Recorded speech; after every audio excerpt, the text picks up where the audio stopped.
Merci, Monsieur le Président, de me passer la parole. Je voudrais d'entame saluer les exposés qui ont été faits par les différents intervenants. Le moins qu'on puisse dire est que c'était édifiant sur les chiffres, sur la gravité même de la situation, en tout cas en ce qui concerne les actes d'état civil. Ça transpirait par moments de la franchise, par moments aussi du désarroi. On voyait des décideurs parfois dépasser eux-mêmes par la situation qu'ils doivent régler. On a aussi eu l'impression que la tribune offerte par l'Assemblée nationale permettait à certains membres du gouvernement de s'adresser à leurs collègues. Parce qu'entre ministres, on présume qu'ils communiquent et que certaines choses qu'ils viennent nous dire ici, certaines attentes qu'ils formulent, dont la solution se trouve non pas à l'Assemblée, mais chez leurs collègues, peut-être que dans mes fins. C'est des choses qui échappent pour l'heure encore à ma connaissance. Toujours est-il que nous en avons pris bonne note. Mais je tiens vraiment à saluer les exposés.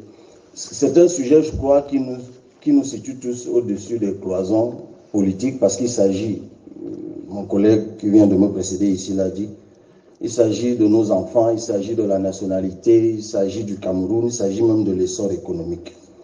Donc moi, je vais aller droit au but, peut-être pour en apprendre davantage et voir ce qu'il y a lieu de faire, quelle est la contribution que les parlementaires peuvent apporter. Monsieur le Mindevel, vous avez évoqué, je crois, une stratégie de modernisation de l'état civil. Et j'ai suivi en montant 70 milliards, le montant que j'ai suivi, dont une partie devait être consacrée à la numérisation. Vous avez parlé de 25%, le responsable du BUNEC de 24, vous avez parlé de 25 milliards, le responsable du BUNEC a parlé de 24 milliards, mais ce n'est pas grave. Un gap de 1 milliard est pardonnable. Mais moi, je voudrais juste savoir, cette stratégie-là, qui est évaluée à 70 milliards, elle a commencé quand? Ou alors est-elle déjà en cours? Et comme nous sommes aussi dans une budgétisation par programme, qui doit tenir sur 3 ans, est-ce que c'est en 2021 que ça va commencer ou alors ça a commencé déjà? Nous sommes à quelle étape?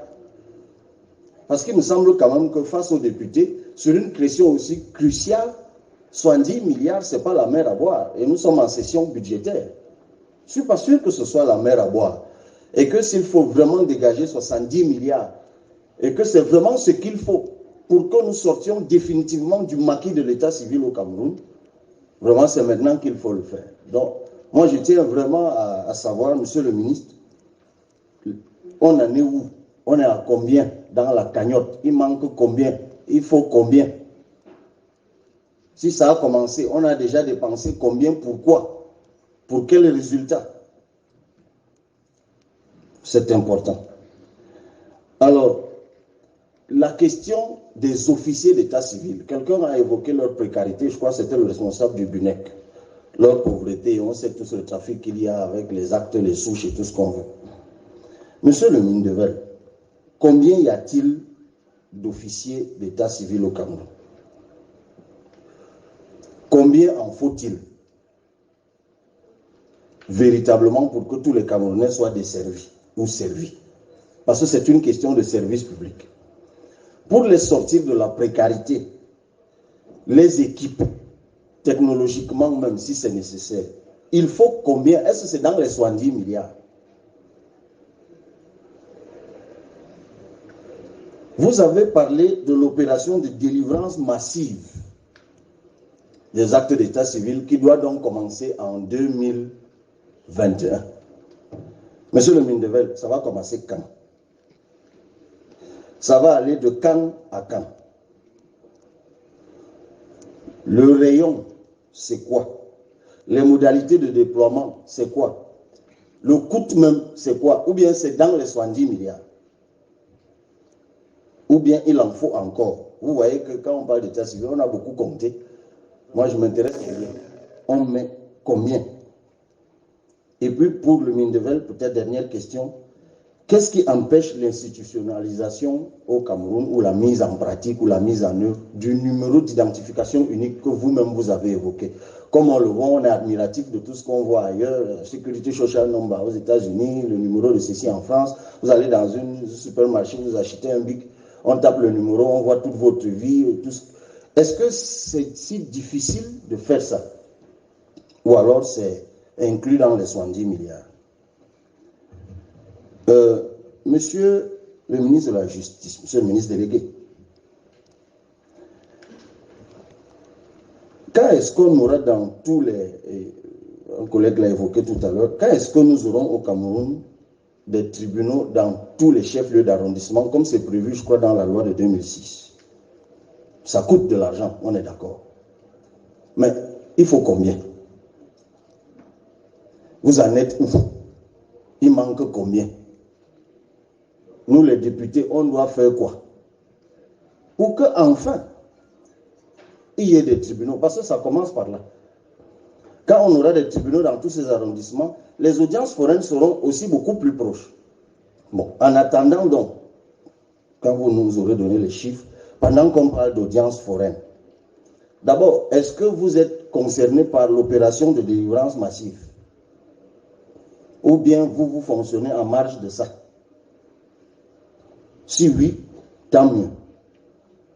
Mais vraiment, monsieur le ministre, c'est une doléance qui vient des populations à la base. Il faut une réelle systématisation des audiences foraines. Quelqu'un l'a dit tout à l'heure, je crois, le maire, le président du CVUC l'a dit.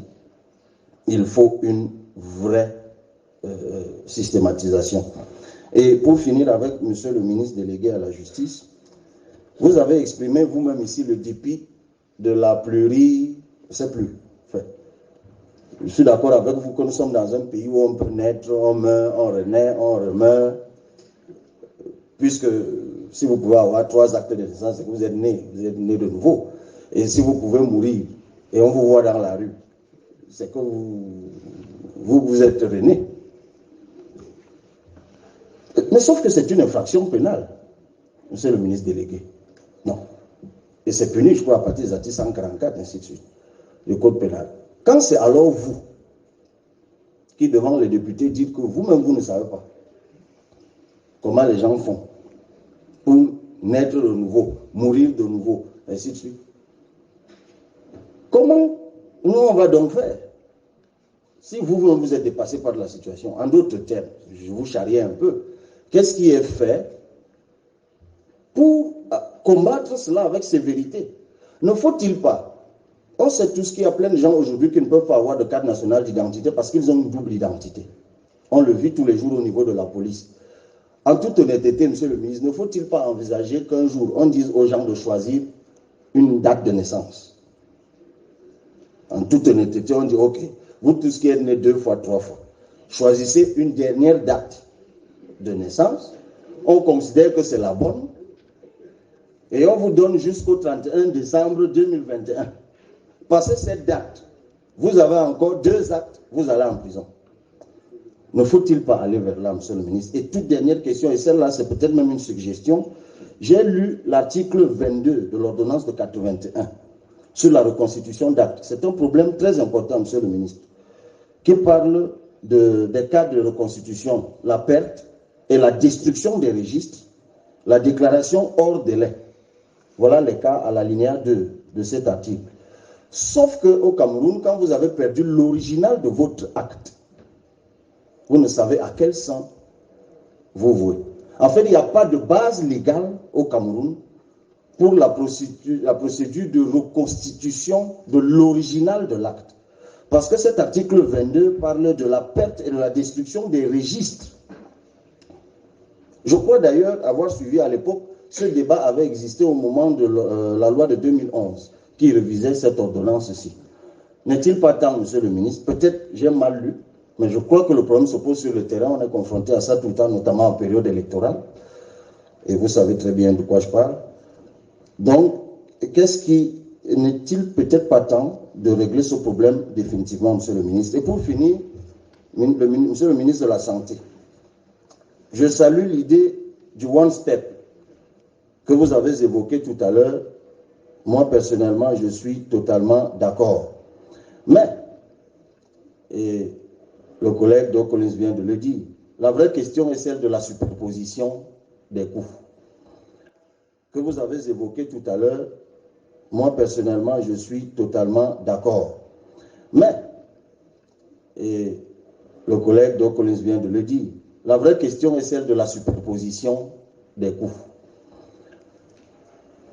Parce que lorsqu'on a payé pour donner naissance, pour la naissance de son enfant, vraiment payer pour l'acte, c'est superflu. Même s'il en reste un peu, on achète d'abord les couches, on achète le lait, on va voir la fête de l'acte plus tard. Alors, Monsieur le ministre de la Santé, n'est-il même peut-être pas temps d'instituer la gratuité de la naissance? Plutôt. En fait, j'ai juste envie de vous demander combien coûte en fait l'accouchement au Cameroun? Dans un hôpital public. Combien ça coûte? Dites-nous ça ici une fois pour toutes. En fait, j'ai juste envie de vous demander combien coûte en fait l'accouchement au Cameroun? Dans un hôpital public. Combien ça coûte? Dites-nous ça ici une fois pour toutes. Que dans les hôpitaux publics au Cameroun, quand une femme va accoucher, voilà ce que ça coûte. Quand il faut faire une césarienne, voilà ce que ça coûte. J'en profite. Il est là, ce ministre de la Santé. Ok. Vraiment, dites-nous, ici et maintenant. Ah oui, s'il est représenté, l'autre va dire qu'il est parti. Et puis, je voudrais, pour finir, Monsieur le Président, si vous me le permettez, revenir vraiment en 10 secondes sur un sujet d'actualité. J'ai lu les chiffres du ministre de la Santé qui disait qu'au 8 novembre 2020, il y avait eu 22 433 cas de Covid détectés, testés positifs. Et qu'il y avait eu 21 510 cas guéris. Soit un taux de guérison de plus de 95%. C'est-à-dire 22 433 cas dépistés, 21 510 cas guéris pour 413 décès seulement. Je voulais féliciter humblement le système hospitalier camerounais. Je crois que le taux de guérison de Covid au Cameroun est très, très, très élevé. Je crois même que c'est pratiquement le premier au monde. Et pour cela, je voulais vous suggérer de beaucoup communiquer sur le protocole qui est mis en pratique dans les hôpitaux. Parce que si sur 22 433 cas dépistés, on en a guéri 21 510 pour 400 décès seulement, en fait, on portait seulement les masques pour rien. Enfin, je veux dire, il y a la solution, il y a le remède. Merci beaucoup, Monsieur le Président. C'est moi qui...